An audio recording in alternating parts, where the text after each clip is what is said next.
Huli kam sa Antipolo Rizal ang pagnanakaw sa isang tapsilogan. Aabot sa 5,000 pisong halaga ng cellphone ng empleyado ang natangay ng suspect na naaresto dahil sa iba pang insidente ng pagnanakaw. Ang mainit na balita hatid ni EJ Gomez. Sa kuha ng CCTV sa isang tapsilugan sa Barangay San Roque, Antipolo City noong Martes, kita ang isang lalaking pumasok sa kainan at sumilip-silip. Hindi siya napansin ng babaeng staff na nagsi-cellphone. Kumuha ng baso at tubig ang lalaki at uminom. Ilang saglit pa, binuksan niya ang maliit na gate at pumasok sa counter ng kainan.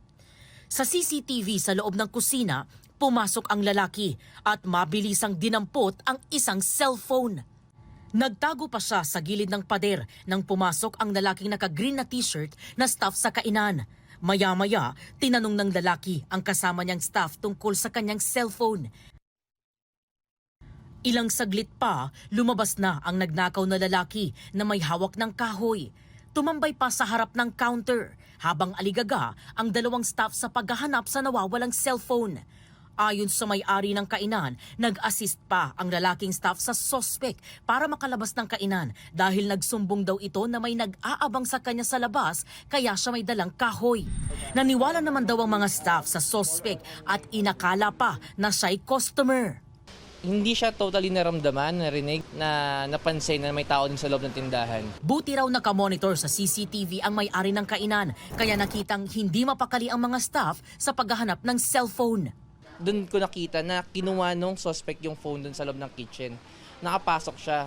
Kaso nga lang, dahil medyo nagkaagulo sila nang tumatawag ako ng time na yon, hindi nasasagot nung store yung tawag ko. And nakaalis na si suspect nung nasagot nila. Pero few minutes pa lang. Kaya nung time na yon, nung sinabi ko na yun yung kumuha, kinabol pa nila, kaso nga lang, hindi na talaga nakita. Nag-report sa barangay at pulisya ang establishmento kasunod ng pagnanakaw.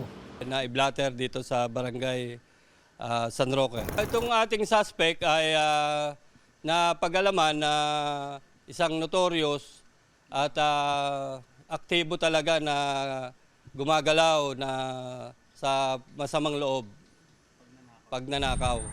Ang suspect naaresto nitong Sabado dahil naman sa pagnanakaw ng motorsiklo. Pero hindi na na-recover ang ninakaw na cellphone na tinatayang nagkakahalaga ng 5,000 pesos. Aminado ang suspect sa pagnanakaw sa kainan. Dahil lang na pangailangan nila po. Sinsya na po ulit kayo sa mga nagawa ko. Sa custodial facility ng Antipolo Police nakadetain ng suspect na naharap sa reklamong theft at reklamong paglabag sa new Anti-Kidnapping Act of 2016. EJ Gomez, nagbabalita para sa GMA News.